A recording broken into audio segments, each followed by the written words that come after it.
Are you Matthew Aldridge? I'm the attorney of fact for Matthew Aldridge. You were what? The attorney of fact. Attorney what? Of fact. Attorney of fact. And what does that mean? You know, his authorization to do legal representation. Are you a licensed attorney? No, I'm simply an attorney of fact. Okay. And does that mean you have a power of attorney? What is your name?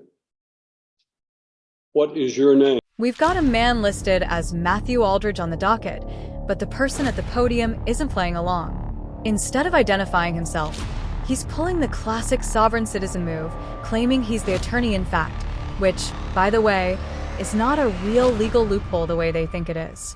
These folks always try to argue that the court has no jurisdiction over them, like standing in a courtroom somehow doesn't count. But here's the thing. Jurisdiction is based on location and legal authority, not belief. The judge isn't having any of it. Not for a second. What happens next?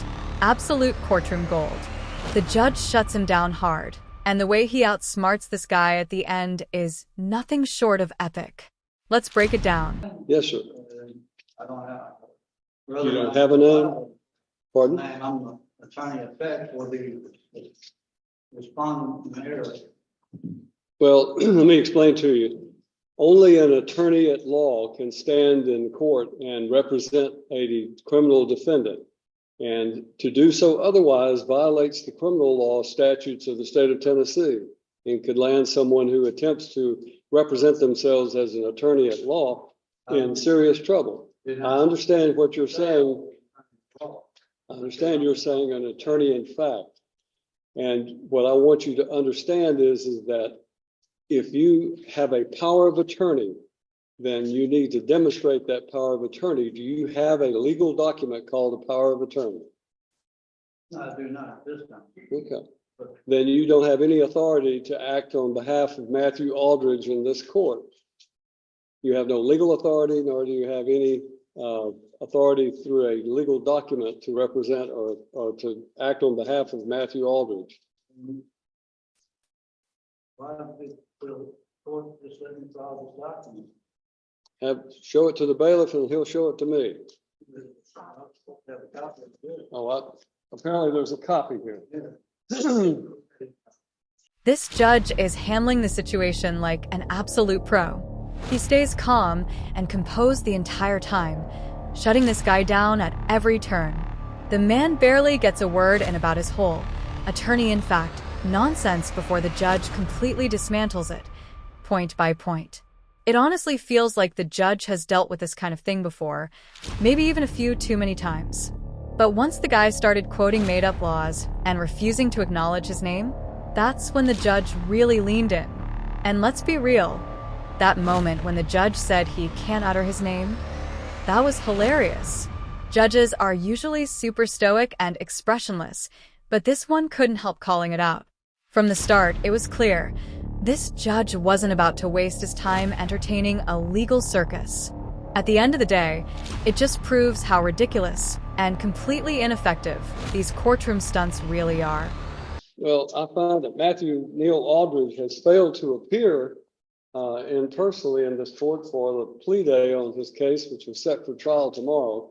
And as a result, you have no standing, sir, under what I know what you're trying to do is to try to use the sovereign citizen approach to this situation. And I'm simply telling you that you do not have the right to represent Matthew Neal Aldridge. If you are in fact Matthew Neal Aldridge, then you need to say so and stop this nonsense, because what you're attempting to do has no legal effect. You cannot challenge the criminal law or the jurisdiction of this court by simply filing some legal mumbo jumbo having to do with civil litigation. That has civil litigation in it. It is not a criminal case that you have cited. So it has no effect on this court regarding the criminal statutes of this court. This court is empowered under the Constitution of the United States of America and the Constitution of the state of Tennessee and by the duly elected citizens of Cheatham County to empower and enforce the laws of the state of Tennessee. And that is what I'm going to do regarding Matthew Lynn Aldridge. Mr. Aldridge is set for today to appear in court personally on what we call our last plea day before his trial date tomorrow. Question. Is that an Article 3 trial? To what? Will that be an Article 3 trial? A trial by jury with jury? It would be a trial by jury, certainly it would be. But I don't know who you are. And I don't think you have any authority if you are not Matthew Lynn Aldridge to appear before this court. And you are wasting valuable time to all of these other citizens who are here today. So when I'm talking, you stop talking. No, you will when I'm finished talking. You are wasting the court's time by doing this, and I'm just simply instructing you that if you are in fact Matthew Lynn Aldridge, then this is your last day to settle your case. The trial date is set for tomorrow, and unfortunately, it will not go forward because of the fact that I have a conflict and I have to be in Stewart County on a civil matter. So we're going to assign a new trial date for Matthew Lynn Aldridge. All right. To Matthew Aldridge and the individual standing before me whose name must not be altered. Sovereign citizens are truly something else. These are people who believe they can just opt out of the legal system by claiming they don't recognize the government's authority. They'll spout off about things like common law or the UCC, that's the Uniform Commercial Code, completely misunderstanding how these laws actually work. Just to be clear, courts operate under federal, state, and local laws. These laws have been in place for centuries and are backed by the Constitution. There's no loophole that lets you just decide the rules don't apply to you. Yet, these folks clog up courtrooms with bizarre arguments, wasting everyone's time, and all they end up with is a criminal record. Legally speaking, the whole sovereign citizen defense falls apart because of something called jurisdiction.